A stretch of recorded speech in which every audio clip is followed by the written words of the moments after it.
For one, am grateful, Mrs. Bush, that they are finally bringing civilization to this savage land. I could not agree with you more, my dear. My daddy settled this land, and I know he'll be looking down on us, pleased at how we help the natives. Yes, they've lost their land, but they've gained access to heaven.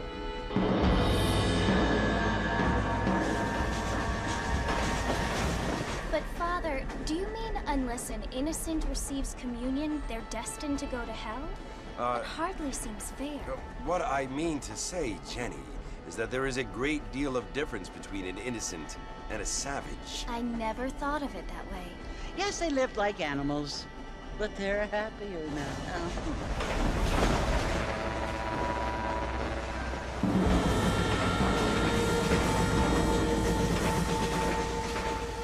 Not only do people now have motor cars, Father, but I heard that pretty soon we will be able to fly. No, only angels can fly, Jenny.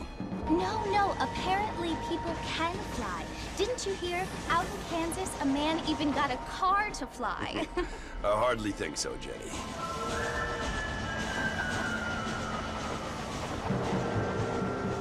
Apparently, Mr. Johns wants to run for governor, which is why he's so concerned with cleaning up the state. Nate Johns. Yes. His family is nothing but hillbilly trash that came here after the war. I don't want to be judgmental, but this state should not be ruled by such a disgusting family. A family without class. Apparently. John's family have made a lot of money, and he has a lot of friends in politics. Mrs. Bush, money isn't everything. There are many things that money cannot buy. It seems that money can buy voters, though.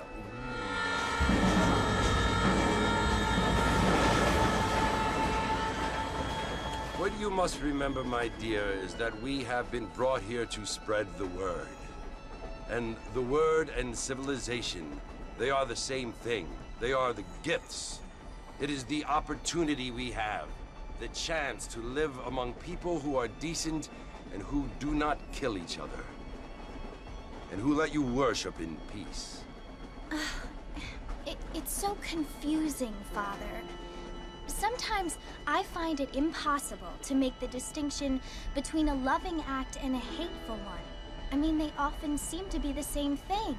Yes, Jenny, it is confusing. But you only have to ask me if you need help. Indeed. Well, here we are, Mrs. Bush. Armadillo.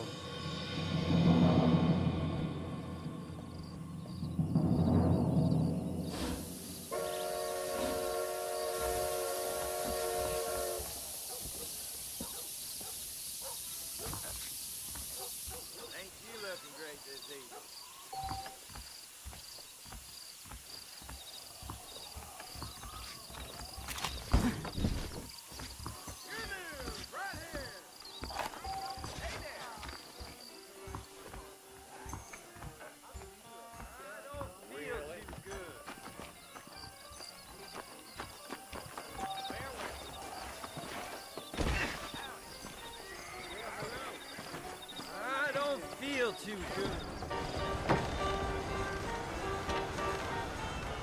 Marston! Mr. Marston, over here!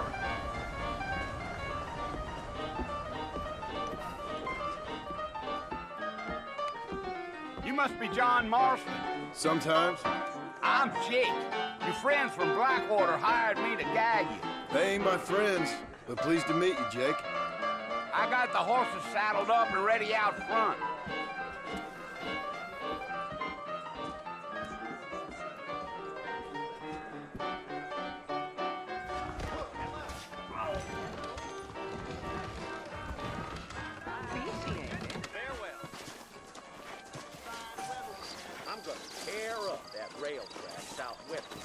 All righty, Mr. Marston, let's get.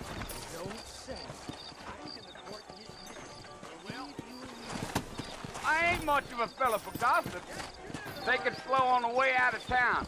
No need to kick up a lot of dust. Howdy. Read about it right here. Whoa there.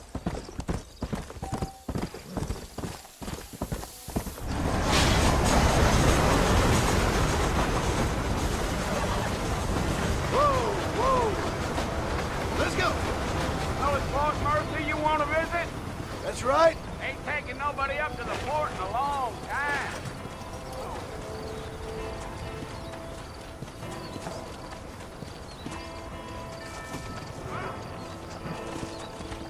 Yeah. Are you planning on spending any time in Armadillo, Mr. Marston? I doubt it. I ain't planning on staying very long. Well, if you're fixing for some female company, you can do a lot worse than Armadillo. Fine as cream gravy they are. Not like Thieves' Landing. Dang, those girls ain't even fit for a drinking man to hole up with. I'm a married man, I'm afraid. Ain't we all?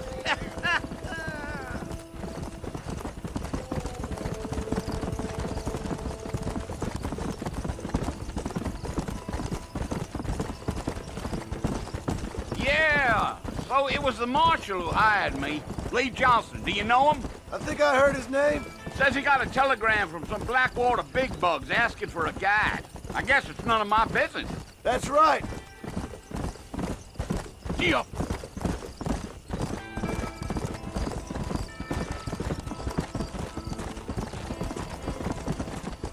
You ain't very talkative, are you? Nope. I'm just chewing the dog, mister. It's how I am. I don't mean nothing by it. Trust me, there's things you're better off not knowing.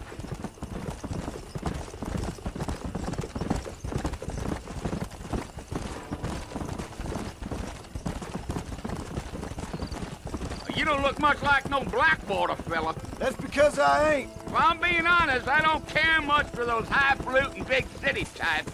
Not much at all. Blackwater ain't much of a city. More of a town with delusions, but no, me neither.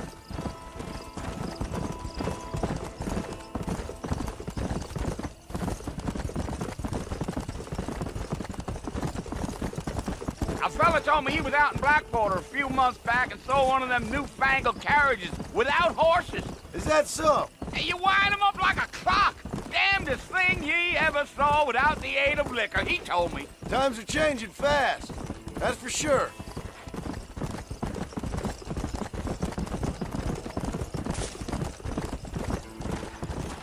I'll tell you, Mr. Marston, those coyotes eat better than I do. Not far now, Mr. Marston.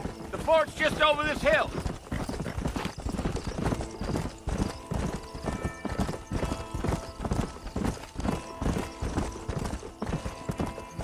Whoa! Listen, mister. This here's what's left of Fort Mercer. Some gang rode in and took the place over. So I understand. This is where we part ways, friend. You have yourself a good time.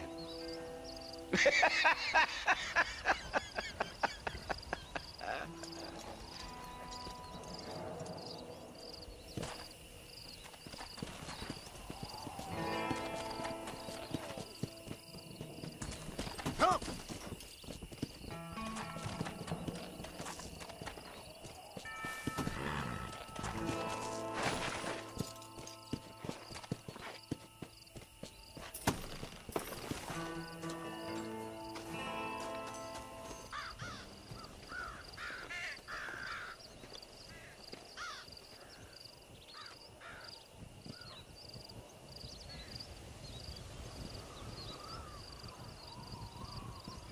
Bill! Bill, I've come for you! Bill Williamson! Come out here right now! Go away now, John.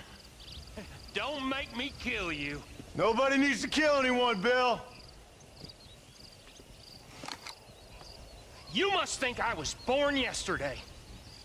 You always did think I was an idiot. That ain't fair, Bill. You were as my brother. I've come to try to save you.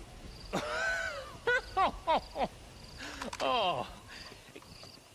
Do I look like I need saving?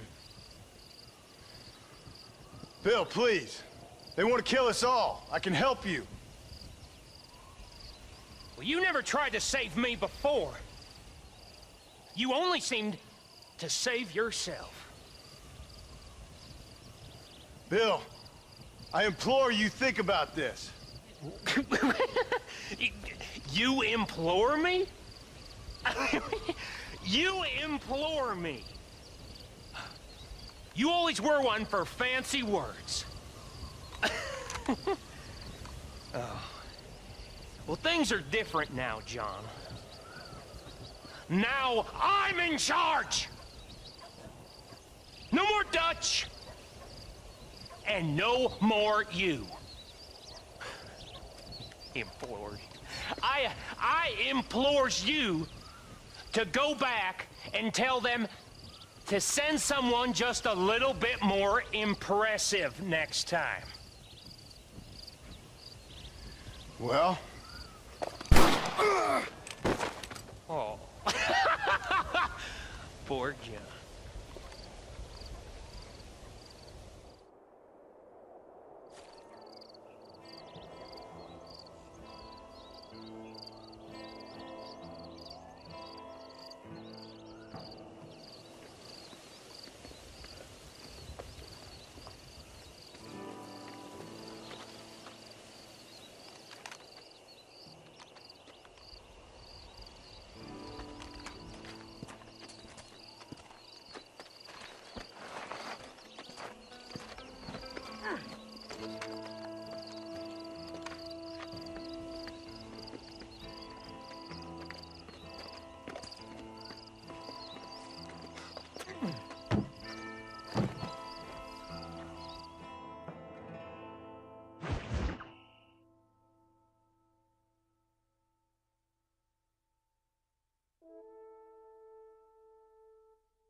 Well, you're alive. So it would seem. So, how do you feel? I don't know the polite word for it. I do. Stupid is the word we use around here. What were you doing? I was doing something stupid. Well, you'll be okay. Once you didn't die, the doctor said you'd be fine. He got the bullets out a couple days ago. Good. It cost us $15.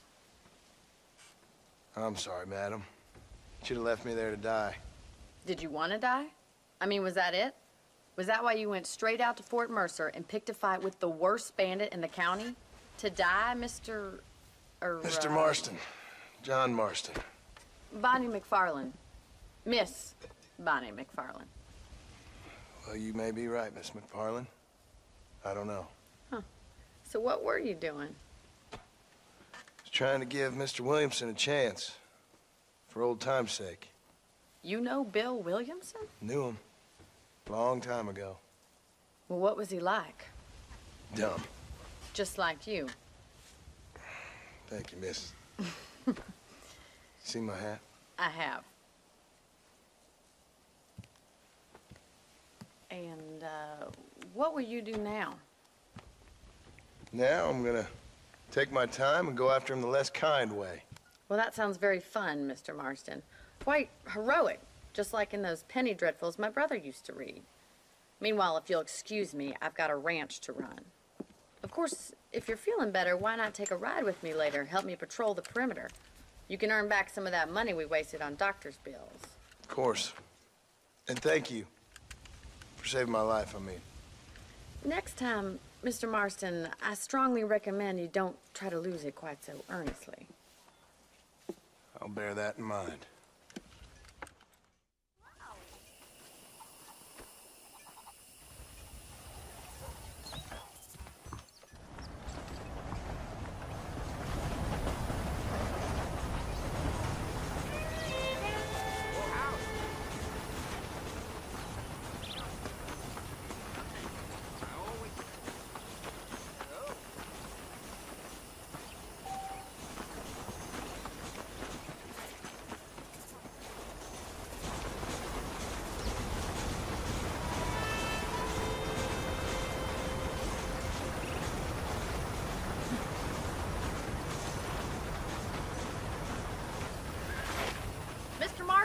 Back in the land of the living, I see. Figured it's about time I started paying back that $15.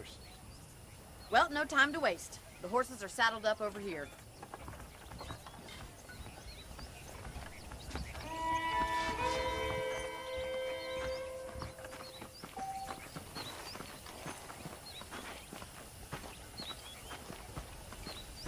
There's the foreman's office.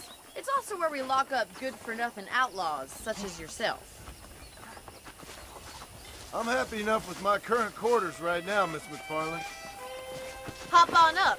He won't bite. Come on, then. I'll show you around the property.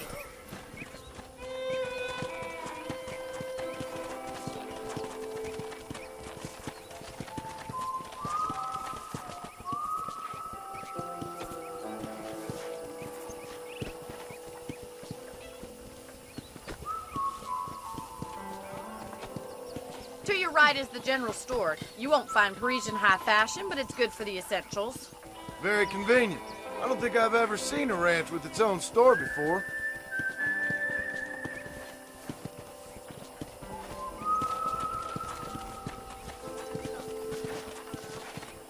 And here's the corral. This one's for the horses.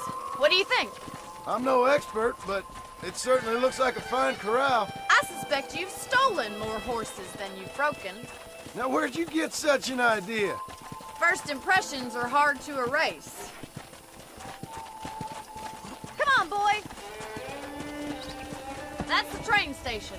Things sure have changed since the line finally got finished, bringing in all sorts of new folk like yourself. Is that such a bad thing? Change is only good when it makes things better.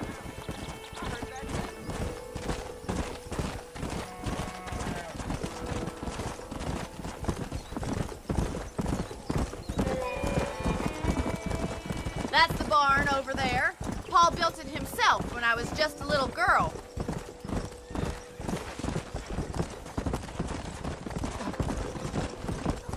And here we are, back at the house. Let's stop for a while before we head out on patrol. You'll get no complaints from me, Miss McFarland.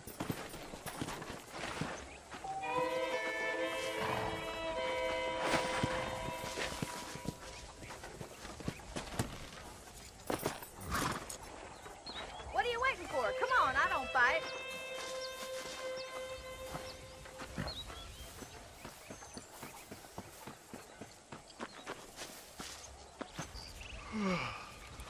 How about a cold drink, Mr. Marston? Thank you, ma'am. Getting shot, then riding a horse seems to take it out of you. I could use a rest. Sure. Come on in. I'll show you the house, and then you can sit for a while. Thank you.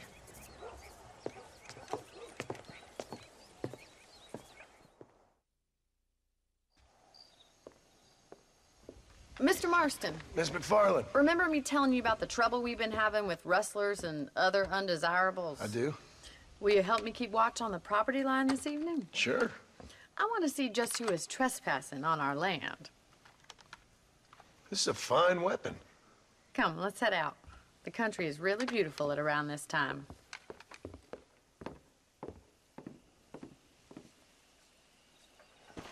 We'd best get moving. This is a dangerous time of night for us.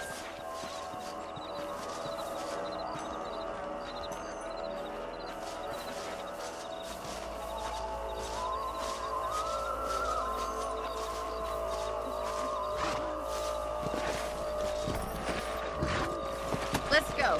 Keep your eyes open and try not to get yourself shot again.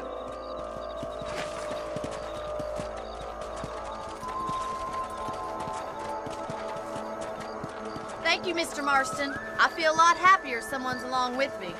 I feel a lot happier now I got a rifle. Well, with your trigger itch and my feminine intuition, we should make quite a team.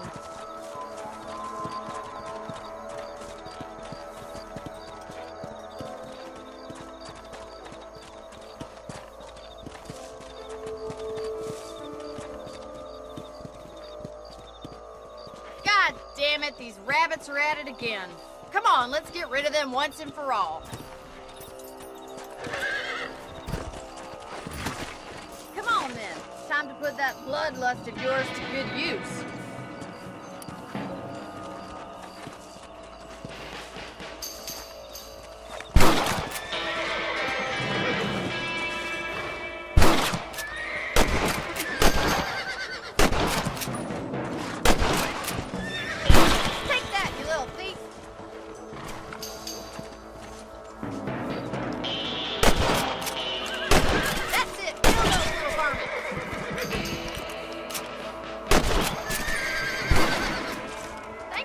Marston.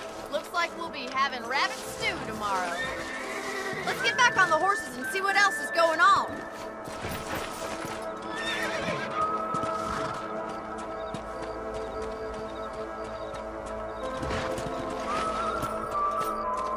Let's get going. We've still got plenty of ground to cover.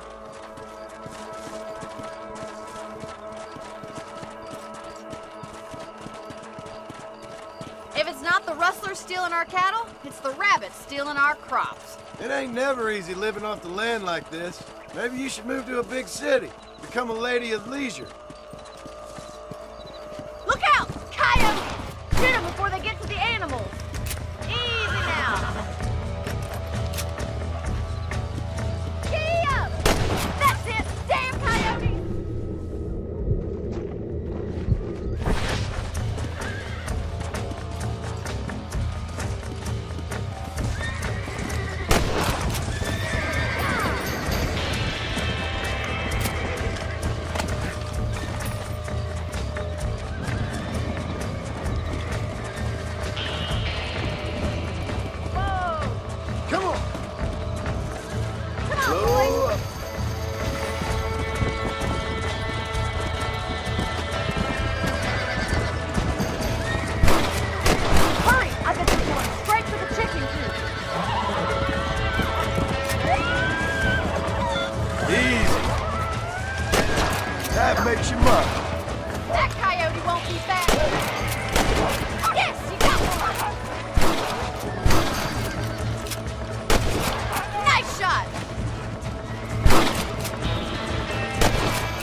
Come on, I'll show you the way to your room.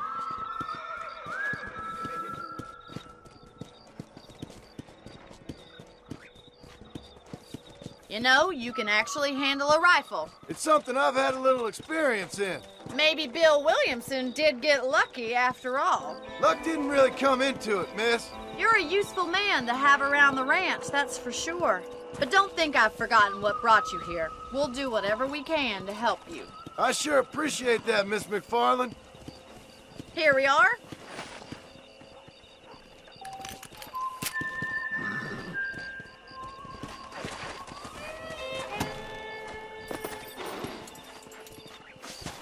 Thank you for your help, Mr. Marston. Makes me kind of happy I saved your life. Get some sleep and I will see you in the morning. Good night, Miss McFarland.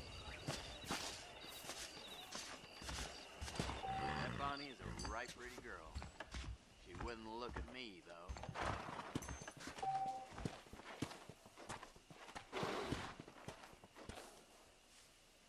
Please be aware of a social disease carried by a certain young lady.